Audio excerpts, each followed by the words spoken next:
Bien. Bueno, a lo largo de estas horita y media más o menos que vamos a tener la jornada esta de capacitación, vamos a hablar de dos grandes temas fundamentalmente. Uno, lo que es farmacovigilancia, y después vamos a ver un gran tema que en general por ahí les interesa bastante, que es el tema de los genéricos, ¿sí? ¿Qué tipo de regulación de medicamentos tenemos nosotros en nuestro país? Entonces, con respecto a la farmacovigilancia, nosotros en realidad tenemos que la ANMAT, que es la Administración Nacional de Medicamentos, Alimentos y Tecnología, es lo que regula los medicamentos en nuestro país, tiene distintos sistemas de vigilancia, ¿sí? Tiene la farmacovigilancia, que es la más conocida, la más divulgada, es la que hace referencia a todo lo que es la notificación y recoger datos acerca de todos aquellos eventos adversos que ocurren con los medicamentos que ya están comercializados. No solamente notificamos eventos adversos, sino también falta de eficacia o si yo sospecho que el medicamento tiene algún tipo de falsificación.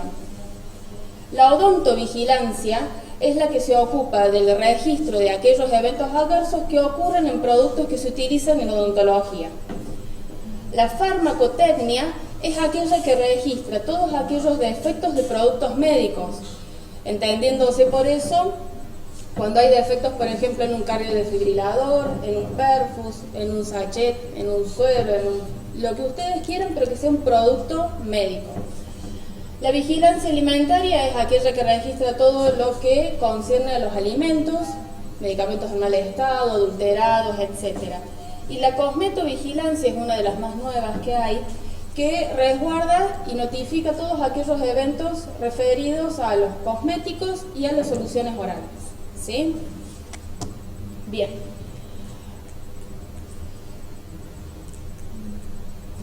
No sé si se acuerdan un poquito de cómo surge el tema de la farmacovigilancia.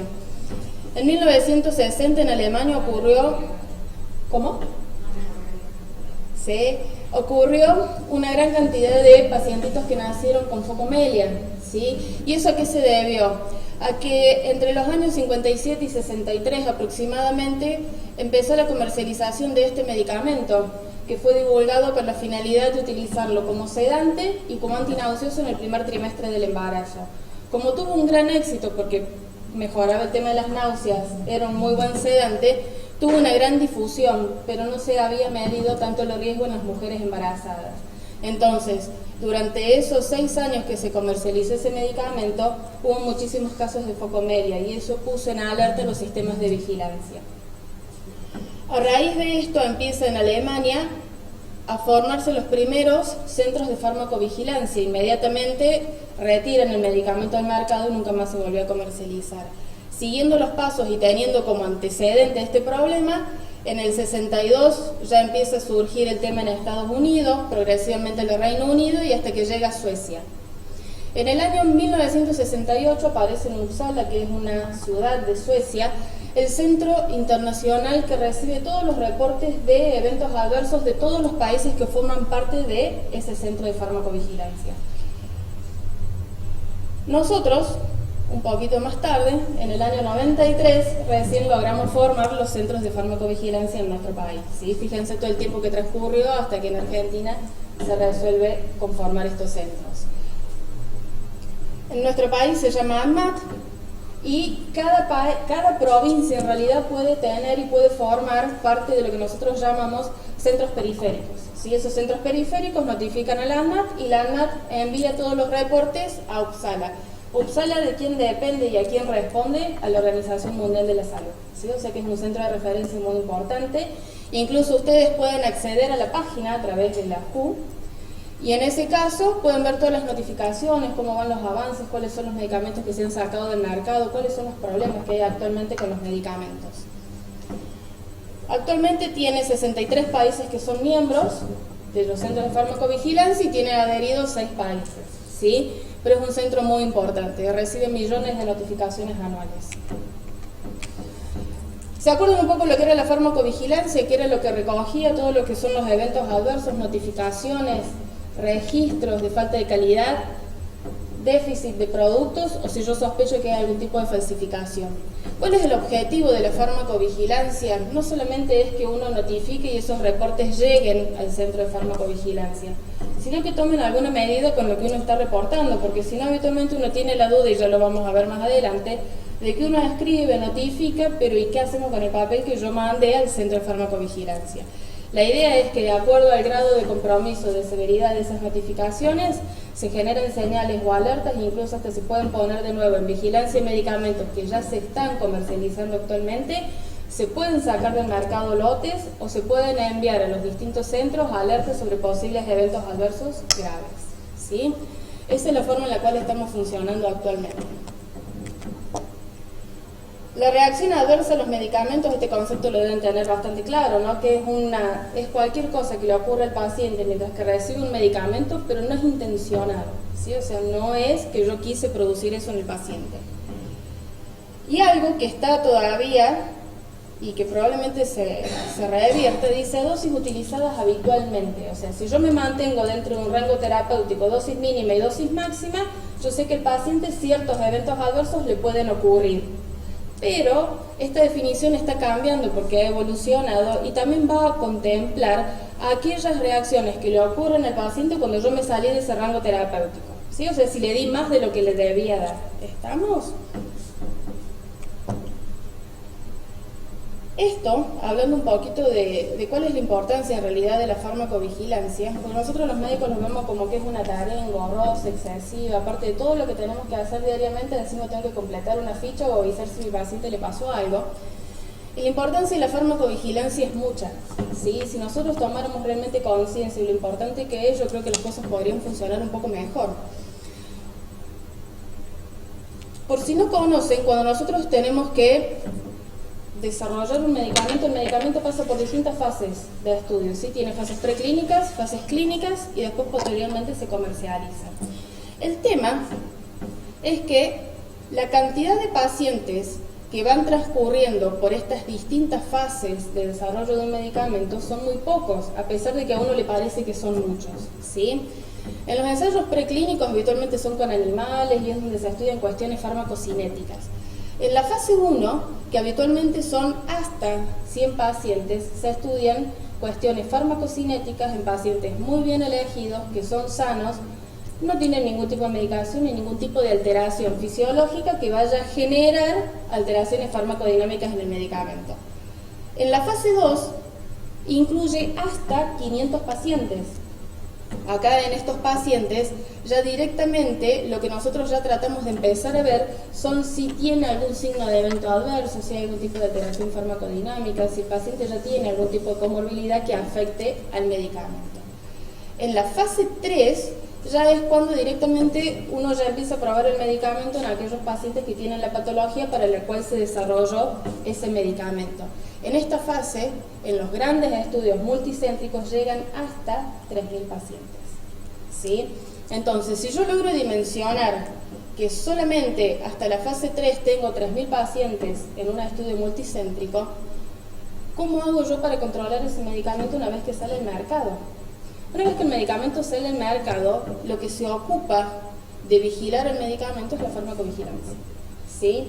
¿Y por qué es importante? Porque como el número de pacientes que nosotros tenemos a lo largo de estas fases de estudio es muy poco, hay muchos eventos adversos que necesitan grandes poblaciones para que puedan manifestarse. Vieron que por ahí ustedes leen los prospectos, leen el libro de fármaco y dice, este evento adverso se presenta en 1 por millón de personas. Este estudio no lo contempló. Se sobreestima que eso puede ocurrir, pero no fue contemplado acá. Muchas veces con la farmacovigilancia no solamente aparecen eventos adversos nuevos, sino que pueden ser sumamente graves. Ustedes saben lo que es el caso de los rofecoxib, de muchos medicamentos que se utilizan como antidiabéticos orales, que fueron puestos en el mercado y al cabo de pocos meses se los retiran, porque generan hepatotoxicidad, infarto de miocardio, aumento de riesgo cardiovascular. ¿Y eso cómo lo detectan? Acá, con la farmacovigilancia. Es porque alguien se tomó el trabajo de reportarlo, ¿sí? Si yo lo reporto, no puedo saber qué pasa con el medicamento una vez que sale al mercado. Y no solamente tengo que reportar lo malo que hace ese medicamento en un paciente, sino también lo bueno, porque muchas veces a raíz del reporte de farmacovigilancia hemos detectado efectos nuevos de un medicamento. Ejemplo, el sildenafil. El sildenafil surge con la utilidad de mejorar la impotencia sexual en los pacientes, pero en realidad después con el uso se vio que mejoraba la hipertensión pulmonar en las mujeres. ¿Y eso cómo se detectó? A través de la farmacovigilancia. ¿Sí? Bien. Los objetivos de la farmacovigilancia, resumiendo todo esto que está acá, es fomentar la calidad y la seguridad de los medicamentos aplicados a los pacientes. ¿Sí? Ese es el objetivo fundamental. ¿Cómo hacemos para lograr ese objetivo? Con diferentes técnicas. ¿Sí? Los métodos que nosotros tenemos de farmacovigilancia son la notificación espontánea, que es la más difundida, la más conocida, y la vigilancia intensiva. ¿A qué hacemos referencia nosotros cuando hablamos de vigilancia intensiva? La vigilancia intensiva son todos aquellos medicamentos que generan eventos adversos que son graves y que necesitan un control, un monitoreo más cercano de los pacientes que lo utilizan. Y ustedes fíjense que son medicamentos muy conocidos, no son nada raros los medicamentos que están ahí. La clozapina genera granulocitosis en los pacientes que la consumen, lo cual hace que si yo indico clozapina en un paciente, tengo que monitorear con laboratorio constantemente. ¿Sí? Eso ya está estipulado cada cuántos meses tengo que monitorear. Tengo que completar un formulario donde el paciente firma consentimiento informado y después eso ya sigue todos los caminos correspondientes. La isotretinoína, que es la que se utiliza y está muy difundida para el tratamiento del acné, genera teratogénesis, por eso los adolescentes y las personas que reciben estos tratamientos firman un consentimiento de que no pueden quedar embarazados durante el tratamiento y se cree que tampoco en los 3 años posteriores a la finalización del tratamiento, al margen de que genera pancreatitis, alteraciones hematológicas y un montón de cosas, ¿no? El carisoprodol, que es un medicamento también muy utilizado como relajante muscular, vieron los pacientes que tienen espasticidad, este medicamento se utiliza. Pero fíjense cuál es el problema que ha habido. Como se utiliza mucho, se ha visto que los pacientes que reciben este medicamento tienen abuso del medicamento por el bienestar que genera y genera a su vez dependencia, entonces fomenta el consumo del medicamento y el mal uso de ese medicamento. Entonces lo que ha hecho directamente la ANMAT es comercializarlo bajo receta archivada, ¿sí? O sea, como si fuera un opiáceo, como si fuera un psicofármaco, ¿sí? El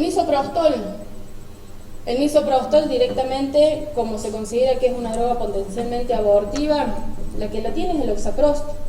¿Vieron? El oxaprost tiene el misoprostol y viene con diclofenac 50-75 miligramos. Se lo comercializa solamente en los hospitales para evitar que se lo utilice con fines abortivos y todo lo que eso puede acarrear como problemas en un paciente que lo mal utiliza. ¿Sí? Entonces cualquiera de estos medicamentos está bajo vigilancia intensiva. ¿Qué tenemos que notificar? Habitualmente nosotros siempre tenemos un dilema cuando estamos frente a un paciente que tiene una reacción adversa y uno no sabe si tiene que notificar o no, si vamos a perder el tiempo o no, qué vamos a hacer con esto que está ocurriendo. Y en realidad tenemos que notificar todo lo que nosotros vemos en el consultorio o en el internado, ¿sí? Pero fundamentalmente, ¿en qué tenemos que hacer punto? En aquellos medicamentos que son nuevos y que recién han salido al mercado. ¿Por qué? Porque todas las moléculas nuevas, por todo lo que expliqué anteriormente, son las que más riesgo tenemos de encontrar efectos nuevos o eventos adversos nuevos que no han sido detectados en las fases de estudio. Por eso es que nosotros desde la ANMAT y desde el Centro de Farmacovigilancia al cual yo pertenezco, está estipulado que por lo menos los primeros 5 años hay que prestarle atención a esas moléculas. ¿Y cuáles son las que más riesgo y los que más cambian? No son tanto los antihipertensivos, pero sí los quimioterápicos. Si ustedes vieron que los quimioterápicos anualmente salen moléculas nuevas. Entonces esos son los que hay que prestarle más atención. Y aquellas reacciones adversas que sean graves y que puedan potencialmente ser letales en el paciente o generar algún tipo de incapacidad. La otra gran pregunta que uno se tiene que hacer siempre, y que es la que uno se hace en el consultorio, ¿quién tiene que notificarse? ¿Quién tiene que completar el papel? Es la pregunta. ¿Yo, el enfermero, el farmacéutico, el médico? Y en realidad cualquiera, ¿sí? Ya vamos a ver las distintas fichas, pero en realidad todos podemos notificar, desde el paciente, el médico, el farmacéutico, los familiares de los pacientes, que antes uno siempre decía, no, pero ¿cómo el paciente va a notificar un evento adverso? Y en realidad el paciente es el que mejor se conoce. O sea, el paciente sabe si toma un medicamento, si tiene relación o no, desde que está tomando el medicamento, si lo que le pareció puede ser o no el medicamento. Más allá que ellos no puedan decir, tengo un Steven Johnson, tengo una diarrea por antibiótico, ellos saben que tomó Amoxicilina y a los 3 días hizo diarrea. ¿sí? Entonces, nosotros al paciente le tenemos que prestar un poco más de atención cuando refiere a algún tipo de evento secundario al medicamento, ¿sí? Y esto se puede hacer tanto en la parte pública como privada, o sea, yo puedo estar en un hospital público, en un hospital privado, en mi propio consultorio, ¿sí? Ya vamos a ver cómo hacemos para que esto llegue a nosotros. La notificación espontánea va a reportar evento adverso. Está la ficha para que el paciente reporte el evento adverso. Está adaptada al idioma del paciente la ficha esa de farmacovigilancia. No tiene la misma técnica que tiene la nuestra.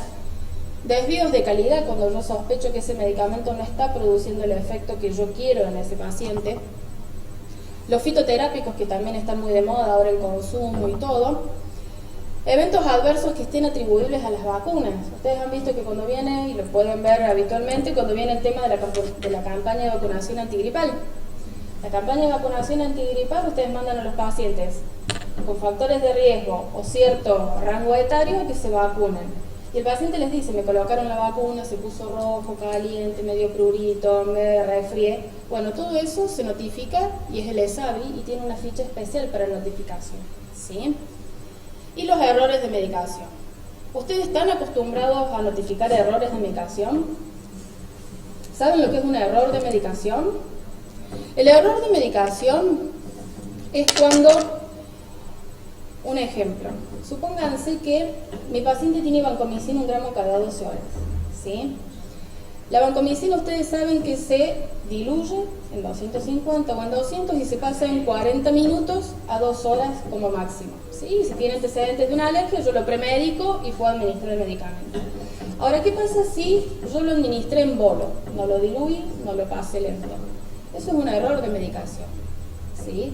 O sea, administré 1 gramo cada 12 horas, pero no como correspondía, ¿sí? Después podemos debatir el conocimiento, la falta de conocimiento y todo el tema, pero es un error de medicación. Y lo que tenemos que aprender un poco por ahí es un cambio cultural, ¿sí? Porque los errores en la medicación, que incluso ya tenemos una ficha exclusiva para eso, y ya van a ver que están aumentando la cantidad de reportes de errores de medicación por parte de los propios médicos o de los que observan la situación.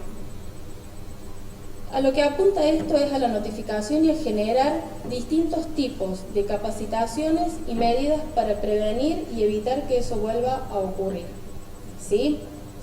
No es una cosa que sea punitiva, o sea, no es que porque yo administré 1 gramo cada 12 endovenoso, no lo diluí, fue en bolo y mi paciente hizo un síndrome del cuello rojo, voy a decir, bueno, no, problema, tal. No, en realidad trata de no ser punitivo y de que se tomen medidas en las instituciones para evitar que eso ocurra. Hay un libro, cuando nosotros hablamos de lo que es seguridad de paciente, que dice que errar es humano y es cierto. O sea, nosotros habitualmente a lo largo de toda nuestra vida y a lo largo de las horas del día, estamos muy sensibles a cometer errores y esos errores pueden tener diferente magnitud dependiendo de lo que haya hecho. Y la complicación que ese error puede generar va a depender del error que cometí. Habitualmente uno tiende y tiene la cultura de que cuando uno comete un error trata como de taparlo, de que pase desapercibido, que nadie se entere, pero en realidad en medicina, y nosotros, pues yo pertenezco al hospital privado, ¿sí? Y estoy dentro del comité de farmacología clínica y bueno, el departamento de informática en salud. Nuestra institución ha hecho un cambio en todo lo que es conceptual y de cultura en esta institución, con el objetivo de poder acreditar para la Joint Commission. La Joint Commission es un sistema en realidad que acredita las instituciones en cuanto a calidad y seguridad de los pacientes que se atienden en esa institución, ¿sí? Entonces, si yo logro hacer ese cambio cultural, yo puedo entender por qué estas cosas ocurren y puedo empezar a tomar medidas para que esas cosas no vuelvan a ocurrir, ¿sí? ¿Esto lo habían visto alguna vez? ¿Sí? ¿No? Esto es el modelo de Rison, ¿sí? O de queso suizo. ¿A qué apunta esto? Yo puedo, en mi institución, poner diferentes tipos de barreras para que esas cosas no ocurran, ¿sí? Por decirles una cosa, nosotros en el hospital lo que tenemos es, acabamos de acreditar como hospital digital nivel 6, somos el segundo hospital en el país que tiene esa característica. Nosotros, para no cometer errores de los pacientes, no sé si alguna vez lo han visto, los pacientes tienen una pulsera que los identifica con un nombre, con un código de barra, y tenemos un sistema de teléfonos celulares que son los mobile, como los teléfonos que ustedes tienen, y eso permite identificar al paciente antes de administrarle la medicación para no cometer el error de administrarle un medicamento a un paciente que no corresponda, ¿sí? Entonces yo puedo tener ese avance tecnológico con todo un desarrollo de sistema, con los teléfonos celulares, con la pulsera del paciente, pero si algo de esas barreras se rompió, el error va a ocurrir. O sea, yo voy a terminar administrando el medicamento en el que no corresponde, por más que mi institución tenga mucha sofisticación en los sistemas, ¿sí? Entonces, si esto ocurre, nosotros ¿qué hacemos en la institución? Detectamos el error y organizamos jornadas de capacitación para que esos errores no vuelvan a ocurrir. Se hace causa raíz, se analiza cuál fue el problema y en base a eso se genera un nuevo desarrollo para que ese error no se vuelva a repetir, ¿sí?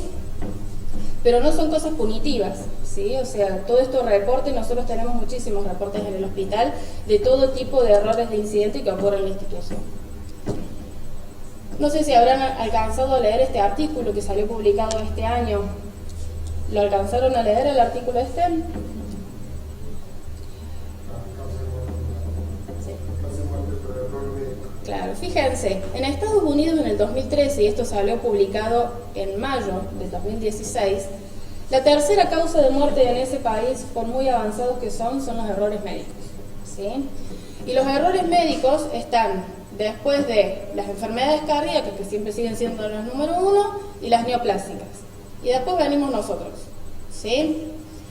¿Por qué se cometen errores médicos y por qué hay falta de comunicación entre uno y otro? Pases de guardia hechos a las apuradas, no con el suficiente tiempo, no bien hechas las indicaciones, error de identificación de los medicamentos, ¿sí? Si ustedes tienen por ahí acceso a los medicamentos en guardia y pueden agarrar las ampollas, habrán visto que muchas ampollas son todas iguales entre sí. O sea, da lo mismo agarrar 2 color caramelo y me van a dar lo mismo. A lo mejor una es noradrenalina y la otra es ciclopramina, por decirles una cosa, ¿sí? Entonces, esa falta de identificación de los medicamentos hace que yo a un paciente le pueda cometer un error, ¿sí? Error de identificación del paciente. Obviamente esto se evita con las pulseras y las identificaciones. Sobredosis, lo que hablamos recién con respecto a la toxicidad, y falta de registro de medicamentos que se han hecho, ¿sí? Ustedes habrán visto que muchas veces uno le dice al enfermero, hacele tal o cual medicación, yo después te la escribo. Entonces, ese hacer tal o cual medicación sin registrar la medicación hace que el enfermero pueda administrar 2 veces un mismo medicamento por falta de registro mío. La otra es, yo prescribo, el enfermero administra, pero no registra que administró, entonces yo como supongo que no se lo dio, se lo vuelvo a indicar, ¿sí? Y esos errores son muy frecuentes de ver. Fíjense lo que cuesta un error de medicamento en un paciente. Y esto está, los estudios acá lo tienen. Son estudios bastante nuevos y en realidad en Estados Unidos y en Europa se calcula que un error de medicamento cuesta $4.000 en un paciente adulto y en un paciente pediátrico equivale a $40.000. ¿Sí? ¿Por qué hay tanta diferencia? Y porque la población pediátrica es mucho más vulnerable que los adultos y los errores son mucho más graves por las características farmacocinéticas y fisiológicas que tiene un niño comparado con un adulto. También estudiaron cuánto tiempo más de internación va a estar un paciente si uno comete un error de medicamento y se prolonga la estadía entre 2 y 5 días y medio más de lo normal, ¿sí? Y si no, fíjense cuando los pacientes hacen en sus instituciones eventos adversos por medicamentos o errores de medicación, cuánto tiempo más se quedan en el hospital. Ahora, si nosotros entendemos todo lo que vimos antes, ¿por qué no notificamos? ¿Sí? O sea, ¿por qué no completamos la ficha? Y en general muchas veces es porque no conocemos todas las reacciones adversas de los medicamentos, ¿sí? Que eso es algo muy común que ocurra. No estamos seguros si lo que el paciente está contando es una reacción adversa o no. Entonces, como no sé si es, por la duda, no lo vamos a notificar, no vaya a ser cosa que piensen que no sé nada del medicamento. Riesgo de generar falsa alarma, y eso también es muy común. Porque uno cree que porque notifica algo, eso inmediatamente dispara un montón de mecanismos que pueden generar una falsa alarma. Y en realidad, ya les voy a explicar cómo nosotros filtramos cosas que pueden no ser realmente eventos adversos. Riesgo de mala praxis. Y sí, los médicos todos tenemos miedo de reportar que mi paciente tuvo un evento adverso por un medicamento que yo le di y probablemente pueda tener un juicio de mala praxis a raíz de eso. Y en realidad son anónimas, son no punitivas y no está de la mano de un juicio de mala praxis una notificación de un evento adverso. ¿Por qué? Porque los eventos adversos ocurren de forma no intencionada a dosis habituales para prevención, diagnóstico y tratamiento de una enfermedad. O sea, no me va a pasar nada. Porque lleva mucho tiempo, y sí, habitualmente el médico dice, tengo muchas cosas para hacer, no tengo tiempo para completar esta ficha de farmacovigilancia, y la completo después, y ese después nunca llega. Y esto es algo que nosotros, en el Sistema Unificado de Farmacovigilancia de la provincia de Córdoba, hemos tratado de revertir un poco, ¿sí? Porque siempre teníamos como la crítica de los que reportan, que yo reporto, esto les llega a ustedes, pero yo no me entero qué hacen con la ficha y tampoco me vuelve una respuesta a mí del análisis que ustedes hicieron. Entonces, a raíz de esto, nosotros hemos comenzado, ya hace un par de años, a hacer devoluciones y a informar qué es lo que nos responde la ANMAT con respecto a la notificación que hizo ese médico. Por eso siempre le pedimos un teléfono de contacto o un mail donde nosotros le reenviamos el análisis que hacemos, la imputación de la ficha y la respuesta del ANMAT, ¿sí? De esta forma está organizada la ANMAT. En realidad el Sistema Unificado de Farmacovigilancia de la provincia de Córdoba. Todas las notificaciones que vienen de los profesionales de la salud, que ya analizamos quiénes pueden ser, de la industria farmacéutica y de los familiares o los pacientes, completan la ficha. Esa ficha puede ir a dos lugares, o va a la ANMAT, que eso se completa online, que ya después al final de la presentación tienen la dirección y eso se descarga online, o sea, ni siquiera hace falta descargar, ustedes ingresan a la página, lo completan online, enter y fue, ¿sí? Les llega a la ANMAT directo. O pueden entrar al Colegio de Farmacéuticos de la provincia de Córdoba y completar también la ficha online, que esa nos llega a nosotros directamente. Se analizan las notificaciones, se comunican los resultados al notificado, ¿sí? Nosotros le enviamos esas notificaciones también a la ANMAT con el análisis que nosotros hacemos. La ANMAT comunica los resultados a través de boletines mensuales y anuales, que ustedes en la página de la ANMAT también pueden ingresar y pueden verlos. Y la ANMAT los envía a Suecia, ¿sí? El sistema de farmacovigilancia nuestro está formado por tres grandes comisiones, ¿sí? Tiene la comisión de imputación, la de capacitación y la de prensa. La de prensa es la que va a comunicar todas las acciones, todas las cosas y las medidas que se han tomado dentro del Sistema Unificado de Farmacovigilancia, o si hay cosas que tengamos que modificar. La comisión de capacitación es la que se ocupa de dar las capacitaciones en distintas instituciones. El año pasado dimos 6 capacitaciones en hospitales públicos y este año hemos dado 2 y participamos en forma conjunta, por ejemplo, con el laboratorio de hemoderivados en la capacitación de los farmacéuticos. Y la comisión de imputación es una de las comisiones que tiene gran aporte en realidad y es la que analiza todas las notificaciones que llegan del sistema unificado. Esta comisión está integrada por médicos, somos 3 médicos y un farmacéutico, ¿sí? ¿Qué es lo que hacemos nosotros ahí? Cuando nosotros nos llegan esas notificaciones, primero tratamos de catalogar esa notificación y qué tipo de evento adverso tiene, ¿sí? Si ¿se acuerdan cómo eran? Si eran tipo A, tipo B, C, D o E. En base a eso la dividimos. Tratamos de ver cuál fue la evolución de ese paciente con ese evento adverso. ¿Se acuerdan que las reacciones adversas leves son las que no interferían con la vida cotidiana del paciente? Generalmente no concurre al hospital, entonces generalmente esas notificaciones a nosotros no nos llegan, ¿sí? Las moderadas son aquellas que hacen que el paciente consulte al hospital, pueden generar o no hospitalización, pero van a requerir un tratamiento, como una hepatitis, por ejemplo, secundaria al paracetamol. Las severas son las que pueden poner en riesgo la vida del paciente, va a ser hospitalizado en distintas unidades, recibe tratamiento, pero tiene una evolución favorable. Y las letales son las que directamente producen la muerte del paciente. Nosotros las dividimos y vemos en qué categoría están. Habitualmente las más frecuentes están entre moderadas y severas. También depende del tipo de institución y la complejidad de la institución, ¿sí? No es lo mismo la severidad que va a notificar un centro de atención primaria que un hospital de alta complejidad en el cual, por ejemplo, se realizan trasplantes, ¿sí? O sea, eso también hace variar, pero en general están entre moderadas y severas. Después otra cosa que es muy importante es establecer si realmente el medicamento es o no el responsable de ese evento adverso, ¿sí? Que es establecer la relación de causalidad. Y eso es muy importante por la siguiente razón. Al paciente le pueden ocurrir muchas cosas mientras que está recibiendo un medicamento. Lo que yo tengo que determinar es si el medicamento es o no responsable de eso que le pasó. Por ejemplo, si ustedes tienen un paciente que tiene una angina, ustedes le dan amoxicilina 500 miligramos cada 8 horas por 7 días. El paciente puede evolucionarlo más bien, no tener ningún problema, se cura, feliz. Ahora, puede ser que ese paciente venga a los 3-4 días y les diga, mire doctor, a mí me duele la panza, tengo diarrea y tengo vómitos. Ah, bien. Eso es un evento adverso que está descrito para la amoxicilina. Pero también puede ser que ese paciente haya tenido una ingesta alimentaria bastante abundante y si le sumo que tiene una litiasis biliar, la diarrea, el dolor abdominal, las náuseas y los vómitos pueden ser por etiología alimentaria. Entonces, eso es lo que nosotros hacemos. Nosotros analizamos si realmente esa notificación, ese evento que se notificó, es responsable del medicamento o no. Y ahí cambia un gran concepto, ¿sí? Nosotros habitualmente hablamos de forma indistinta como evento adverso y reacción adversa, y realmente no son lo mismo desde el punto de vista farmacológico. El evento adverso es todo lo que le ocurre al paciente mientras que recibe un medicamento. La reacción adversa es el mismo concepto, es todo lo que le pasa al paciente mientras que recibe un medicamento, pero yo determino que el medicamento es lo responsable de lo que le pasó.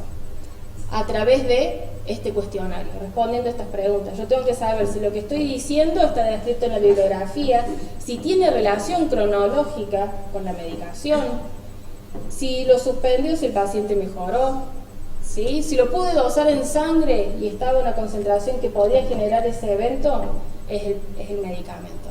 Habitualmente la mayoría de las notificaciones que nosotros recibimos están entre probable y posible. La probada tiene una gran diferencia entre estos tres, que para yo determinar que una reacción adversa es probada, tengo que exponer al paciente al mismo medicamento y obtener el mismo evento adverso. ¿Qué quiero decir con esto? Que si mi paciente hizo un rash secundario al amoxi, si yo se lo vuelvo a dar y hace el mismo rash por la amoxi, es una reacción adversa probada. Y estas cosas no deberían ocurrir, ¿sí? Por lo menos no en un estado de conciencia. Bien. Fíjense, esto es del boletín del 2012 que emitió la ANMAT. Nosotros tenemos que la ANMAT en ese año recibió 7.100 notificaciones, ¿sí? De las cuales, fíjense esto que está acá en naranja, 5.500 correspondieron a reacciones adversas a medicamentos. Los errores de medicación que recién hablábamos correspondieron casi a un 3% de las notificaciones. Todavía seguimos teniendo un bajo número de notificación, pero esto ha ido aumentando con el correr de los años, ¿sí? Bien. Como conclusión, nosotros podemos sacar que todos tenemos que notificar, no importa el evento adverso, no importa qué profesión tengamos, todos tenemos que notificar, incluido el paciente y los familiares. Cualquier notificación de reacción adversa nos va a servir para poder cambiar cuestiones epidemiológicas de los medicamentos. Ustedes saben que a raíz de las notificaciones de farmacovigilancia se puede cambiar el porcentaje de incidencia de un evento adverso. O sea, algo que se pensó que era solamente el 0,1%, a través de las notificaciones puede pasar a ser un 10 o un 20%, ¿sí? Post comercialización. Y todas las notificaciones van a contribuir a mejorar la seguridad y la calidad de atención de los pacientes y los medicamentos. ¿Sí? ¿Estamos? Acá tienen las direcciones de las cuales ustedes pueden ingresar directamente y notificar online. Y no sé si tienen alguna pregunta, algo para aportar. Sí.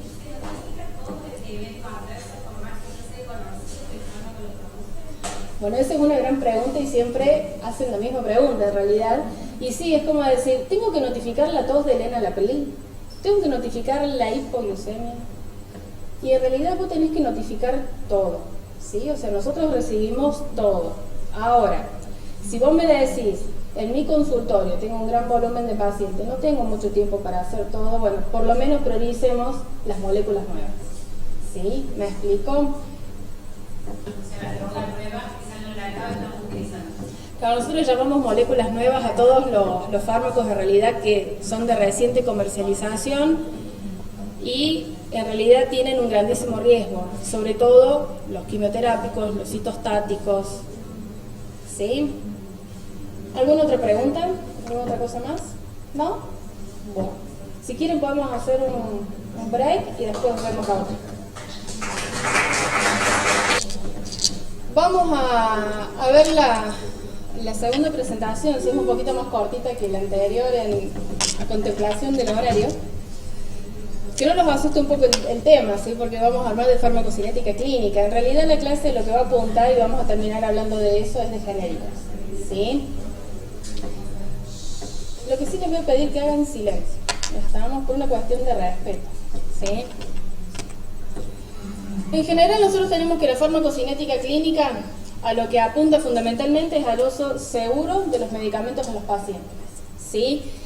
Pero ¿por qué se determina de esta forma? Y en realidad pues nosotros tenemos que entender qué procesos farmacocinéticos cumple el medicamento dentro del organismo para poder entender cuáles son las características que se van a alterar y cómo hago yo para saber si el medicamento que utilizo, llamado genérico, copia o no, es bioequivalente al que está registrado, ¿sí?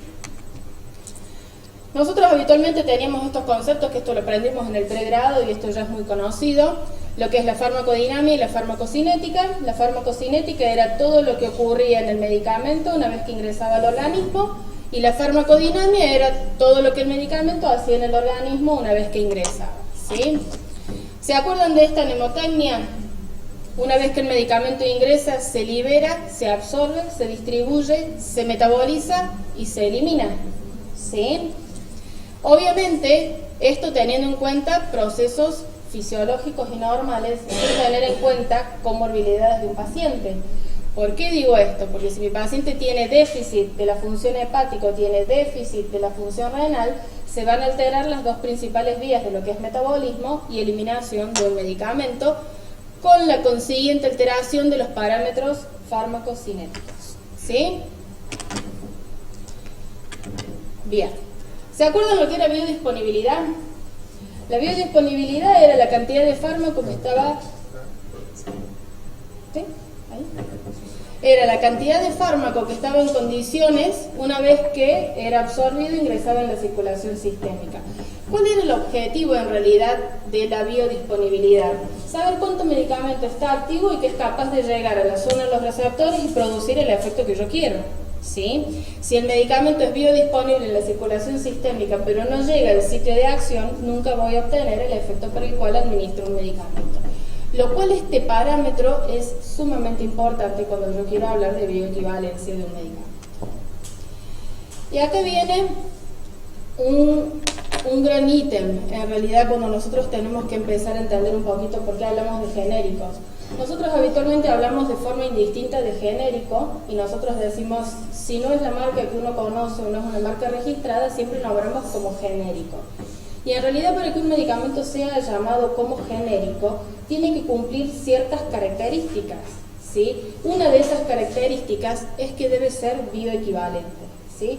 ¿Y bioequivalente qué quiere decir? Que si yo tengo dos formulaciones que tienen un mismo principio activo y tomo como referencia un medicamento que ya está registrado y que tiene mucho tiempo de comercializado, si estas dos sustancias son iguales entre sí, tienen la misma biodisponibilidad, tienen la misma dosis, la misma vía de administración, la misma forma farmacéutica, yo puedo decir que son bioequivalentes. Y de esa forma lo llamo genérico. Si yo no tengo hecho estudios de bioequivalencia, yo no puedo decir que lo que estoy utilizando es un genérico. Nosotros lamentablemente acá en nuestro país no tenemos genéricos, tenemos copias. Cuando los medicamentos no tienen estudios de bioequivalencia se llaman copias, ¿sí? ¿Qué es la equivalencia farmacéutica? Y esto son cuestiones de términos que por ahí uno puede usarlos de forma indistinta y en realidad no da lo mismo decir una cosa que decir otra, ¿sí? Equivalencia farmacéutica es cuando tiene la misma cantidad de un principio activo, tiene la misma forma farmacéutica, pero no necesariamente es bioequivalente. ¿Y por qué no es bioequivalente? Porque no tiene la misma biodisponibilidad en el organismo que tiene el medicamento innovador. ¿Me explico? O sea, yo puedo tener este enalapril de X laboratorio que nosotros habitualmente decimos genérico y son 5 miligramos en un comprimido ranurado. Y no es bioequivalente al Lotrial, simplemente es una copia, tiene las mismas características, pero yo no sé cómo se comporta ese medicamento dentro del organismo del paciente cuando lo ingiera. No puedo determinar qué biodisponibilidad tiene. Y ahí aparece muchas veces lo que nosotros podemos llegar a decir, oh, pero le di este enalapril de X marca y no le bajó la tensión, le doy este otro de la marca conocida y la tensión baja. ¿Sí? ¿Me explico? Bien. Y esto, que no es una cosa menor, las modificaciones en los excipientes pueden hacer ya que el medicamento no sea igual. ¿Sí? Yo puedo tener 5 miligramos del enalapril, pero si le agregué otros excipientes diferentes, esos excipientes pueden haber modificado las características farmacocinéticas de ese medicamento dentro del paciente y el efecto no va a ser el mismo. ¿Sí? Acuérdense que siempre el medicamento viene principio activo y excipientes, y no solamente tengo que tener en cuenta el principio activo. Entonces, ¿cuándo decimos que dos formulaciones son bioequivalentes? Cuando tengo el mismo principio activo, cuando tengo la misma dosis o potencia, cuando tienen la misma forma farmacéutica, cuando se administran por la misma vía y tienen la misma biodisponibilidad. ¿Sí? Esa es la característica para ser bioequivalente. Si yo reúno esas características, yo voy a poder decir que lo que estoy utilizando es un genérico. ¿Sí? En nuestro país, lamentablemente, no tenemos una ley ni una política de genéricos. ¿Sí? O sea, nosotros no estamos obligados a hacer estudios de bioequivalencia, ¿sí? Salvo de algunos medicamentos que ya les voy a mostrar cuáles son. Pero en general, si nosotros nos comparamos con otros países, Norteamérica o Europa, en Europa ellos sí tienen leyes de genérico, en los cuales el 70% de los medicamentos que se comercializan son genéricos, hablando fundamentalmente de España. El 30% restante de lo que se comercializa son medicamentos patentados y registrados. O sea que ellos sí cumplen con todas las normas para comercializar genéricos. En Estados Unidos el 65% de lo que se comercializa es genérico con estudio de bioequivalencia. En Canadá el 55%. Nosotros acá en Argentina no tenemos genéricos, salvando algunos que otros. Fíjense, la ley de medicamentos en realidad que se realizó en 1996, ustedes acá abajo tienen todas las citas bibliográficas y pueden acceder completamente a la ley, dice que la especialidad con la misma forma farmacéutica, igual composición que otra especialidad de referencia. ¿Eso qué quiere decir? Que toman esta molécula que quieren que sea un genérico y la comparan con uno que ya está registrado o que tiene una trayectoria de no menos de 10 años de comercializado. No solamente tiene que tener todas las características esas, sino que también tiene que tener equivalencia terapéutica y estudio de bioequivalencia. ¿Sí? O sea, ¿eso qué quiere decir? Que yo tengo que tener seguridad y eficacia comprobada, aparte de tener biodisponibilidad y todas las características que nombramos recién. ¿Sí? Entonces, ¿qué es un genérico? El genérico es aquel medicamento que tiene equivalencia terapéutica, que tiene hechos los estudios de bioequivalencia y que si yo lo comparo con el medicamento innovador o que está registrado, es exactamente igual. ¿Sí? No tengo ninguna diferencia, ya vamos a ver qué porcentaje podemos diferir.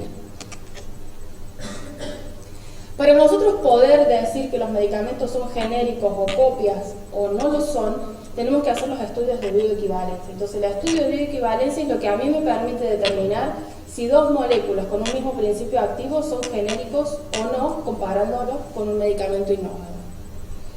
Si yo logro hacer este estudio de bioequivalencia y obtengo un genérico, voy a poder decir que este medicamento que es un genérico puede reemplazar al medicamento innovador o registrado, porque son exactamente iguales. ¿Sí? Otra gran pregunta que nosotros siempre tenemos, y después que uno escucha eso, es ¿todos los medicamentos tienen que tener estudios de bioequivalencia?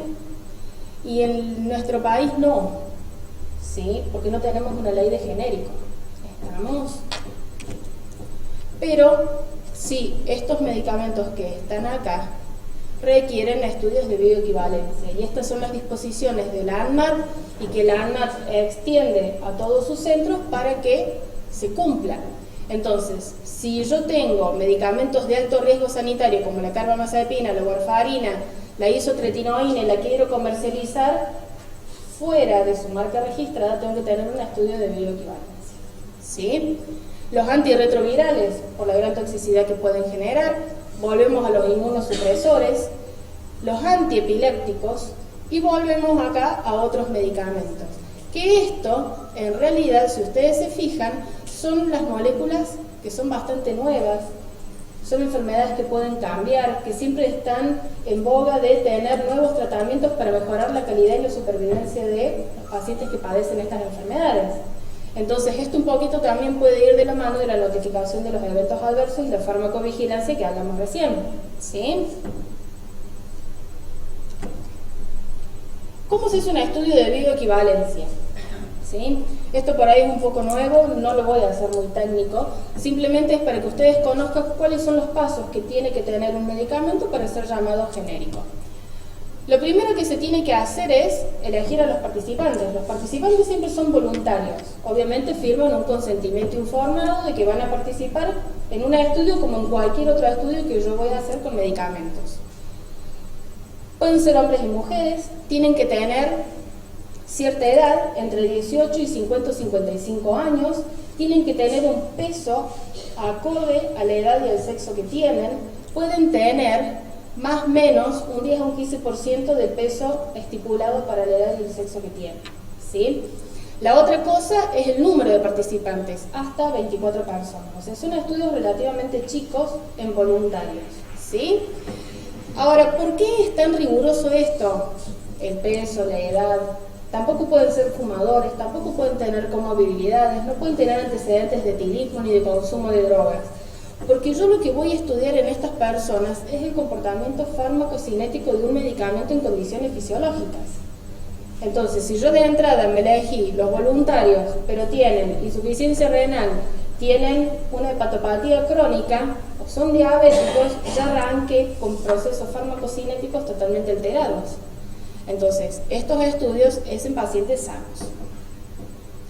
La formulación de referencia es el medicamento que yo voy a tomar de referencia para comparar la molécula que yo quiero saber si es bioequivalente o no. ¿Cómo se elige? Y la que yo voy a comparar tiene que tener como mínimo 10 años en el mercado de comercializar. ¿Para qué? Para que la seguridad y la eficacia a lo largo de esos años se haya podido comprobar. O sea, yo no puedo tomar una molécula de referencia que salió hace 6 meses y está produciendo hepatotoxicidad y no sé qué incidencia tiene y no sé qué pasa si la tomo una embarazada, no sé qué efectos tiene. Yo ya tengo que tener una trayectoria de ese medicamento para poder compararlo. El tipo de diseño de los estudios son aleatorios, cruzados o abiertos.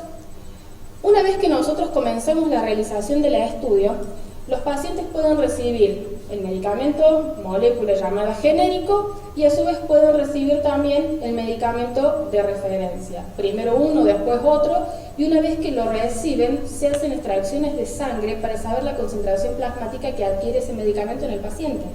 Entonces yo sé, si este paciente está recibiendo un genérico, su concentración plasmática es esta, y este paciente está recibiendo el innovador y la concentración plasmática es esta, después lo puedo comparar, pero a su vez yo comparo dentro del mismo paciente cómo se comporta el medicamento, tanto el genérico como el innovador. ¿Sí? Entonces, lo que yo voy a comparar es el área bajo la curva, voy a comparar la concentración máxima y el tiempo que tarda en alcanzar la concentración máxima de ese medicamento en sangre. Esos 3 parámetros, no voy a entrar en las características farmacológicas específicas de eso, pero esos 3 parámetros sirven para determinar la biodisponibilidad en realidad. Entonces, una vez que yo termino ese estudio, puedo obtener distintos tipos de resultados. Lo óptimo sería que sean bioequivalentes, cuando la biodisponibilidad, la concentración, la velocidad y la absorción son exactamente iguales, ¿sí? O puedo tener un 20% más o menos de diferencia. Eso siempre está contemplado en aquellos medicamentos que tienen un amplio margen terapéutico, ¿sí? O sea, donde las dosis mínimas y máximas están muy lejos. Si yo estoy tratando de obtener un genérico y comparando con uno registrado, innovador, que tiene un estrecho margen terapéutico, ese 20% de la biodisponibilidad puede hacer que mi paciente o se intoxique o no tenga ningún efecto, porque el margen terapéutico es muy estrecho, ¿sí? La otra cosa que puede variar es la concentración máxima y la velocidad de absorción hasta un 30% comparado con el registrado, ¿sí? Entonces, ¿son bioequivalentes?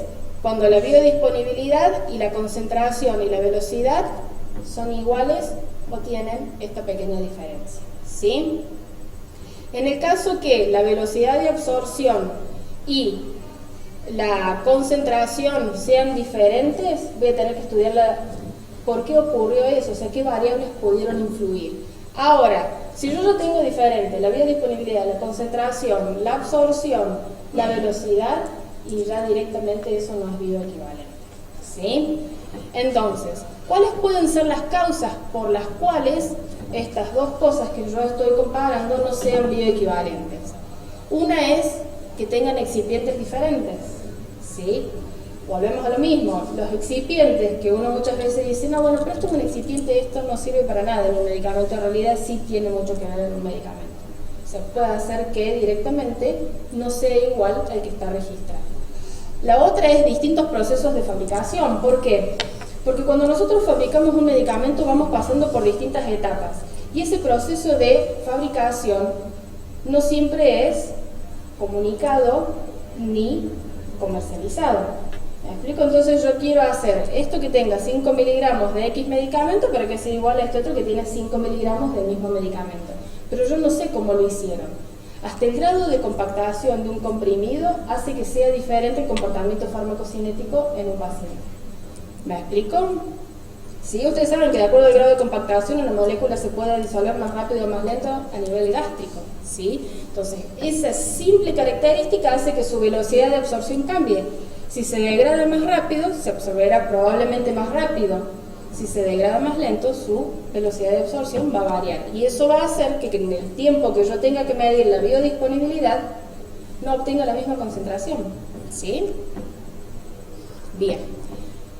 Ahora, fíjense este dato que también es muy importante.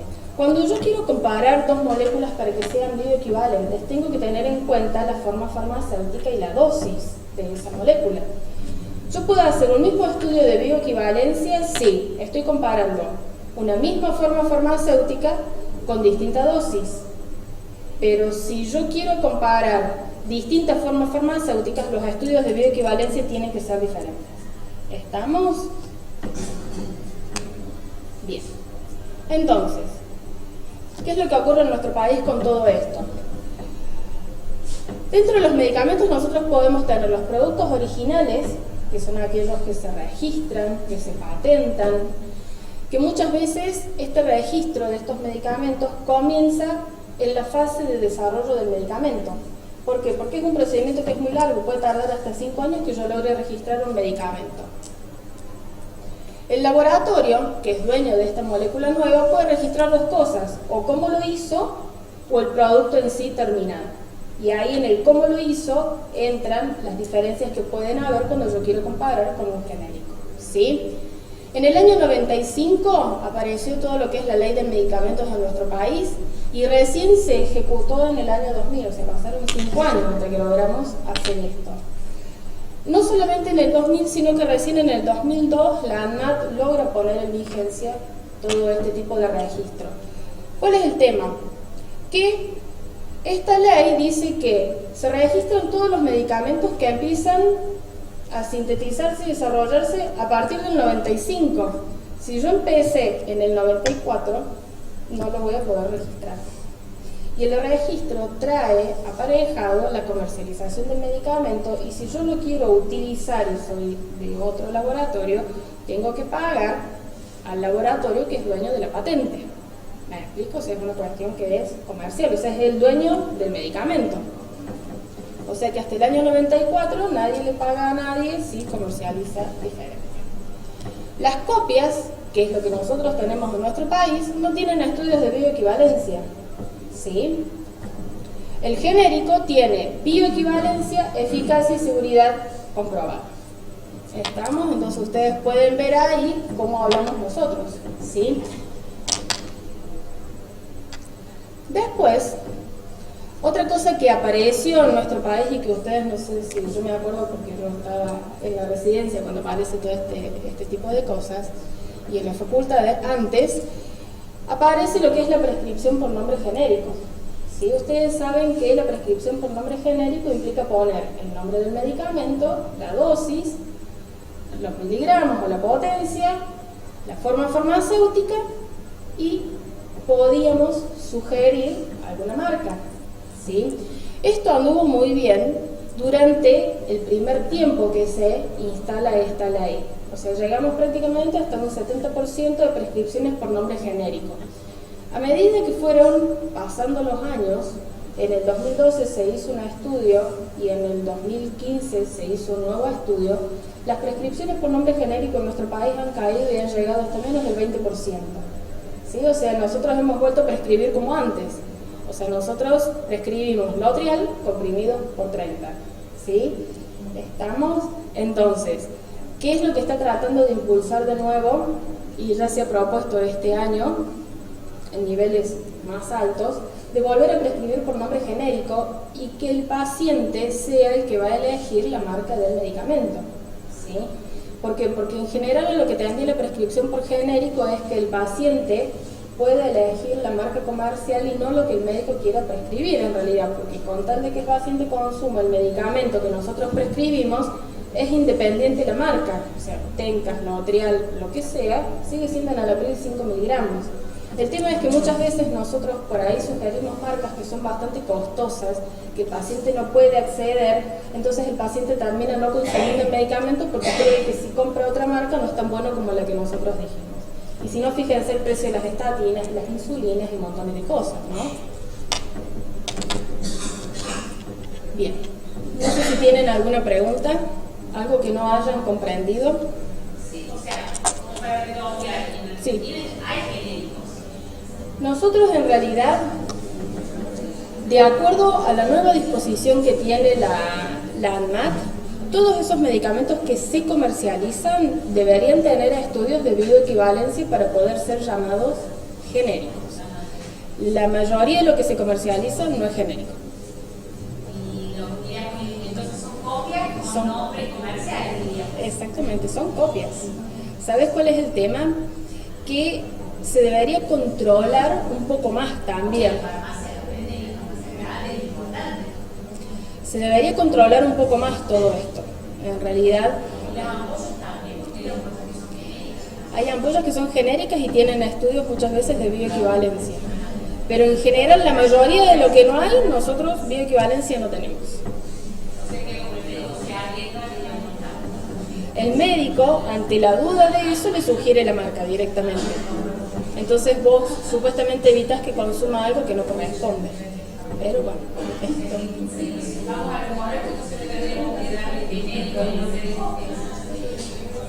no.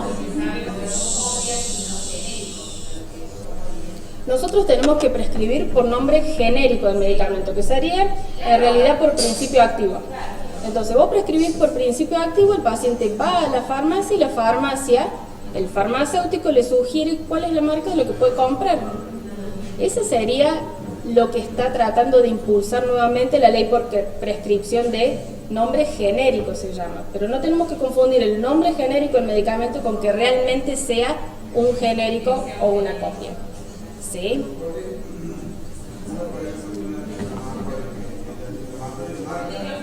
Sí.